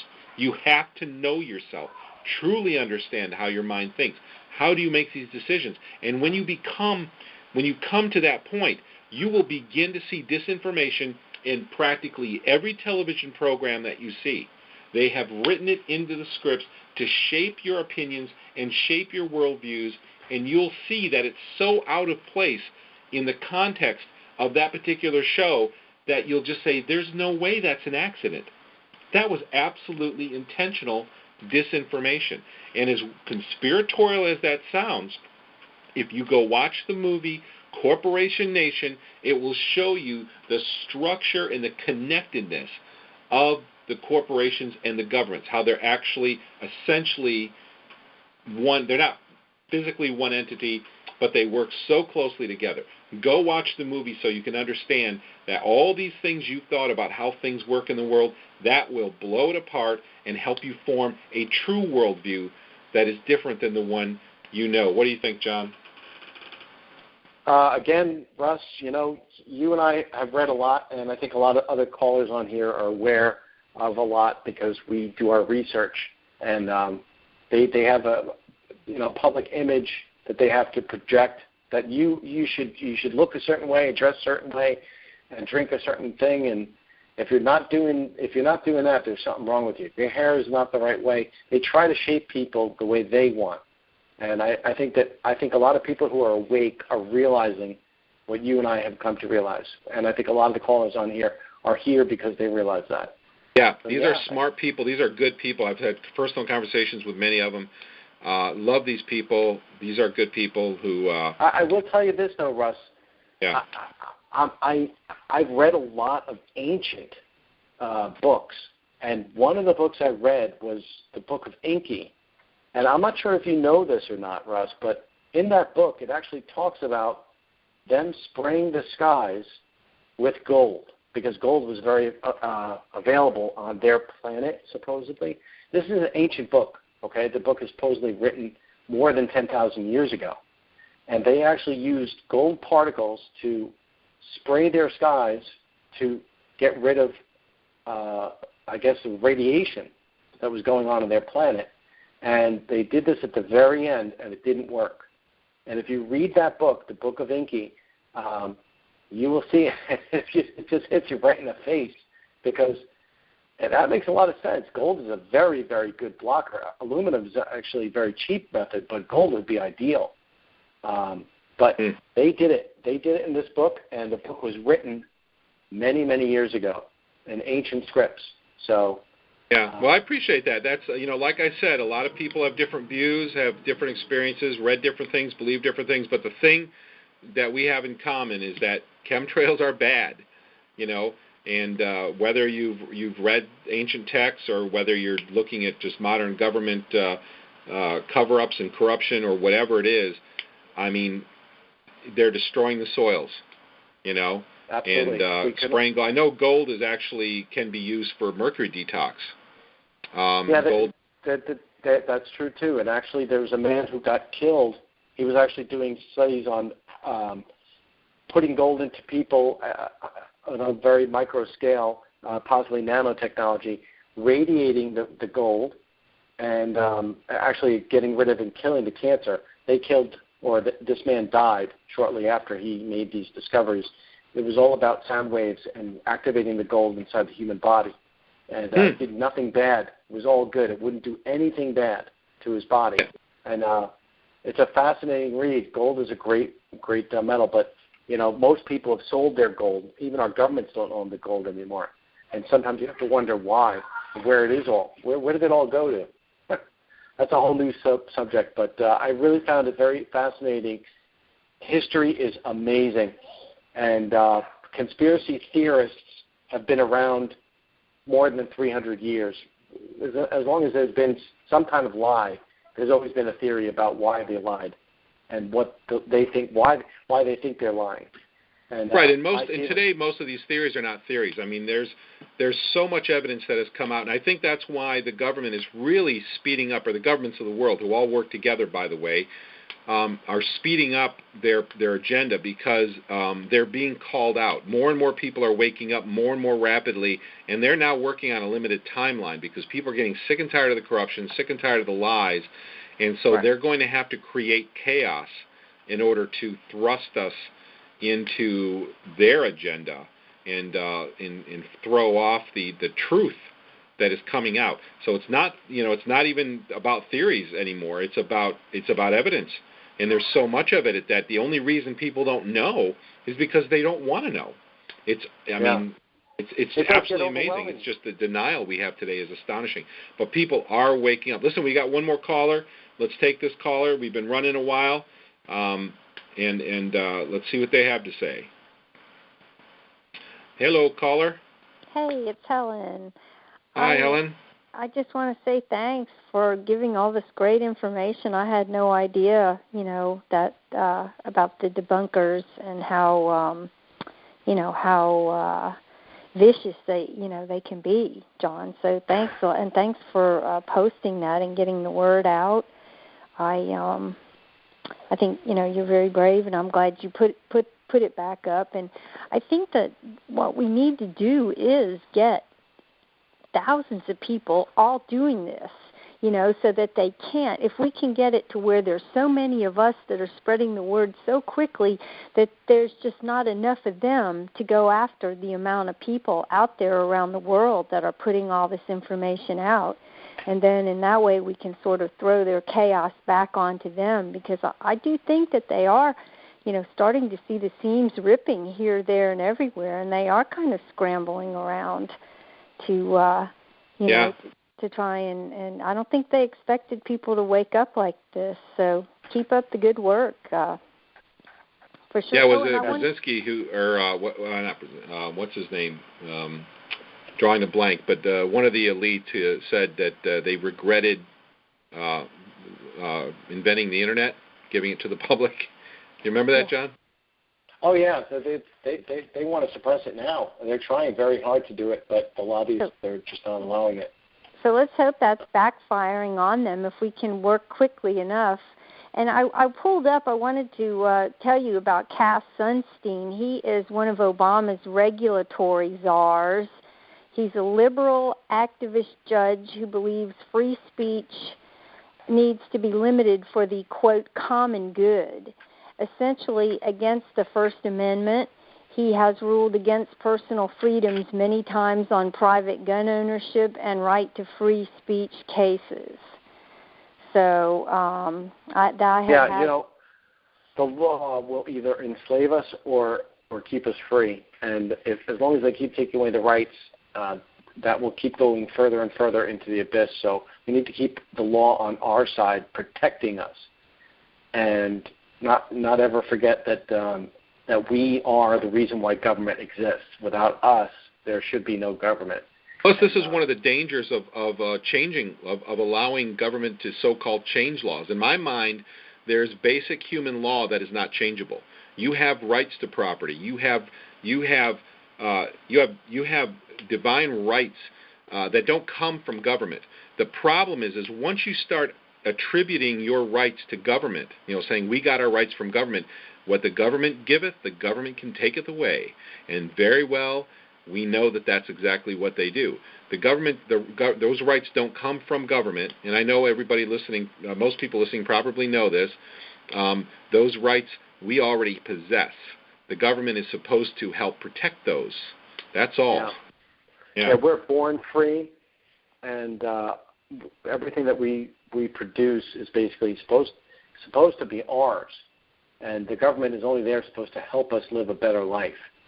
And it's gotten so far away from that, I think that people are just realizing it, and that's who are really waking up. And the more people that do realize that you're not a machine, you're not a slave, you're a human being born free, and everything you do in your life is yours, and you're supposed to help people and be good to people and be genuine to others. And when we hear about corruption, I don't think anybody could stand it. Yeah, what do you think, Ellen? Yeah, these are really sick, evil, deviant people that are trying to do this to usurp, and I've learned a lot from listening to David Icke, ICKE.com. He talks about the human race getting off of our knees and standing up and taking back our planet, and I think we need to do it. The thing that infuriates me most of all is they're destroying the earth. And this is our planet and our home, and we all have the right and the obligation, really, to stand up and protect our home, and that's the thing that motivates me most of all, for not even as much for the human beings, but for the animals and the plants and all of the species that God created here. These people, these creatures, whatever they are, have no right to destroy what God has created, and that's human beings, ourselves. We're the stewards of this planet. So I want to thank everybody that cares enough to be part of this, and thanks a lot, John and Russ. Thank you, Helen. I know Helen is doing great things, getting the word out, and I've spoken with her several times, and I really appreciate what she's doing and so many others are doing. Hey, we got another caller who hopped on here and wants to ask a question. You ready for one more, John? Sure. All right, here we go. Hello, caller. Yeah, it's Mark again. This is just a super quick little thing I came up with here. While we were talking, I typed in the word. I wonder often how many people the awakening to the chemtrail problem. So I went to YouTube and I typed in the word chemtrails, and it says I got about 717,000 results. I'm amazed at that. That's good. Oh yeah. That's a lot of YouTube about chemtrails. Yeah, and I will tell you this: it was so important to these debunkers to actually create two websites that I know of that are geared up just to answer the questions about how these people come up with these, these video productions on YouTube. They had to create two different websites because that's their number one most talked about topic. Wow. People are getting very aware that they're spraying the skies, and they're ramping up to try to give good PR to spraying the skies is just water vapor. Give me a break. Yeah, I'd love to speak to that too, because I've been a sky watcher all my life, and I've never seen a trail come out of a jet. I've had jet pilots call me, commercial big jet pilots call me and thank me for exposing this. They have thanked me. They're usually very mature, nice people. I mean, I like pilots. I've known pilots in the past. In fact, I used to take flight lessons years ago. And they would call me and say, Like one guy, I remember he flew as a hobby, and his wife actually flew for a major carrier, and he said, we've been flying for 25 years. We've never seen anything come out of a jet engine. So he's just like, yeah, I just want to let you know we appreciate what you're doing. Russ, you talked about the transponders. Well, not only that, but the thing is one of the lies that these debunkers are pushing is that they're trying to convince everybody that these short, non-persistent trails are condensation trails, and that's a lie. And I know, because I will tell you 2 times, and I wrote this. If you go to Global Skywatch and you click on my chemtrail story and you read my articles, I wrote an article about this called "Plumes Change Overnight."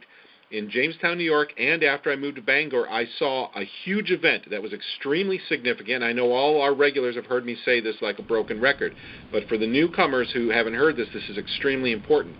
All the trails for years were long, persistent, and covered the sky in overnight. Now, actually, there's a 4-day break in Jamestown. We had a 4-day break from rain. On the 5th day, all the trails, the only exception were a few days a month, all the trails suddenly were short, non-persistent. Obviously, there was some kind of dramatic, sudden equipment change, and the jets were all non-persistent trail. They were spewing non-persistent trail. I moved to Bangor, Maine, and the same thing happened. After I was here for a couple of years, they were just blasting the sky. In fact, Bangor Globe did a story, and I think it was 2010. I have the newspaper clip where we were having the dimmest summer in history. Why? Because the jets were covering the sky every single day. Of course, they didn't say that. It was all natural in the article, but it wasn't natural. It was because the jets were covering the sky. Well, guess what happened shortly after? Overnight, with only a few days a month as an exception, almost every trail is suddenly, overnight, non-persistent. So I look out the window even today, and I see these jets flying. They're flying at higher altitudes, doing non-persistent trails, and they're harder to see. And then I see this disinformation campaign with these shills, the same people that you're talking about, because I've had a lot of contact with these same people who are trying to convince everybody, these short trails, they're just contrails. They are not contrails. I have never in my life of watching the sky from the 4 corners of the United States seen a trail come out of the engine. I've had pilots call me and tell me the same thing. Yeah.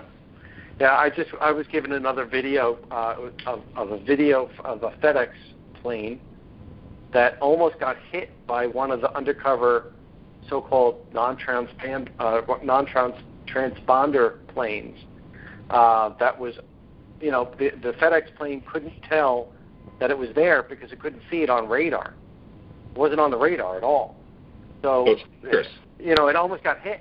And I actually have that video. I want to upload it. It actually happens twice because they had 2 different planes up near this FedEx plane, and they happen almost right next to each other. It is a crazy, crazy video that really shows that some of these planes don't have transponders in them, and they're doing this illegally. You've seen that video. I've seen it. I've watched it over and over again. It's fascinating. It's fascinating to watch. And not only that, John, have you seen the 707 that crashed, and all over, it looks like on the ground, it looks like there's some shiny, weird liquid on the ground all over. Oh, you're talking about the Omega plane? Yeah. Yeah, Omega is another subject that we could talk about. That's like NWO stuff, but... That's the last letter. Yeah, the last letter. Yeah. That is the organization. That is the organization. I won't go any further than that, but that is the organization, Omega. Well, hey, Mark, you're still on. Anything else you want to say? No, I'm just grateful that we get to do this every Monday with you. It's just wonderful to have this kind of support. And the unity, like you mentioned, the unity is the most critical element of all of what we're doing, the unity. Thank you. Thank you so much, Mark. Mark's a great guy. We've had long conversations. He's working to get the word out. He feels very strongly about chemtrails as I do, about all this stuff going on. And what he said is so important. There's people going, there's some talk going around right now about, our chemtrails and geoengineering the same thing. If you don't call them chemtrails, then you're doing a disservice.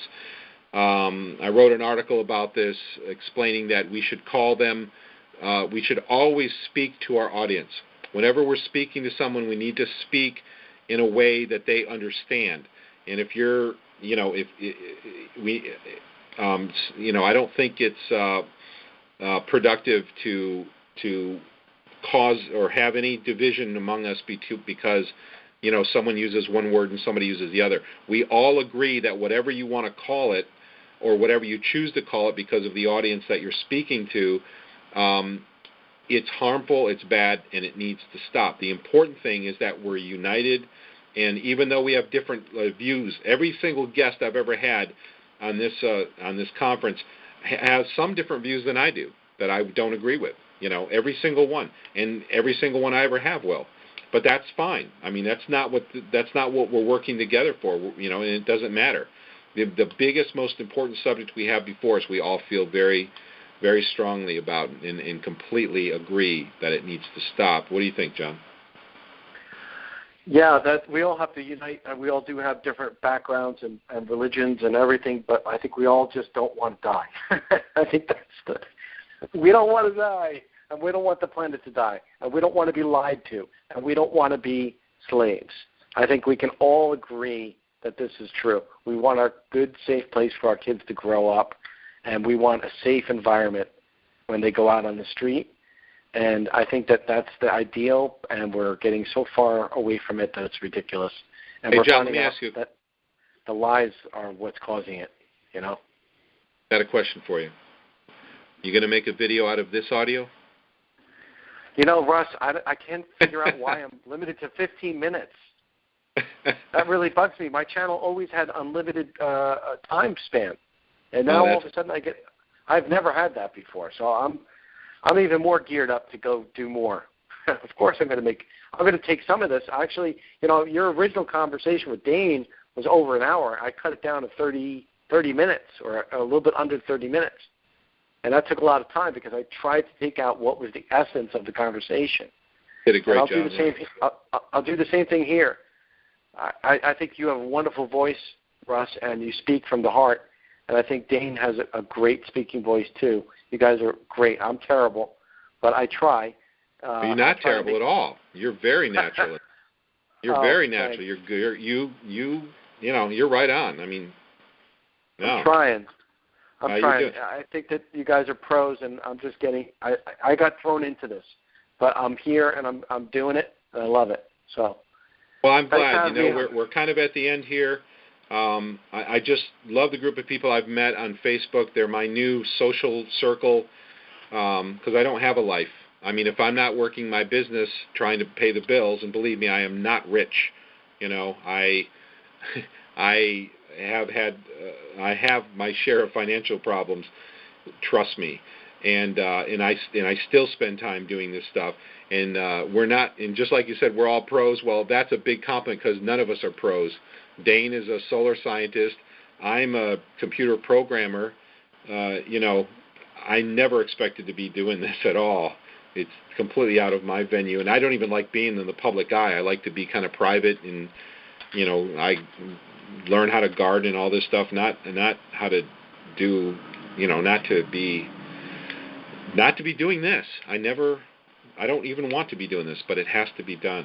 Look, we're at the end. John, what are your final words? What do you want people to say, know, and do? I just hope that more people create more content for people to be aware, because, I had no subscribers in the beginning, and then I had 600. And now I have more than 600, and it's just going to keep multiplying. And just like anything that's good, it should catch on. And we need everybody to keep telling this story so that more people are aware of it. Isn't it cool, John, how all of us working together got all of those hits? It's like I organized the interview. Dane came on and provided the information. You grabbed it and you made a video out of it, and all of us, we don't even know each other. I mean, I know Dane a little bit, I've never met him. You don't know any of us, but yet working together, we had a big impact. Isn't that cool? Oh, yeah. Russ, some things happen by accident, and I call it divine intervention. I don't think things happen for a reason. And, I want it to end. I want to get rid of the chemtrails. I want back our beautiful blue skies, and I want you to stop being sick. I want I want people to be healthy, but I can't do it alone. None of us can. But if we work together, things get done. Yeah, exactly. Don't worry about our different opinions. Don't focus. That's one thing the Shills do. I've noticed as they get on there and they start bringing up other subjects in our forums, like, well, what do you think about this and that and the other? It's like, that's not what this forum's about.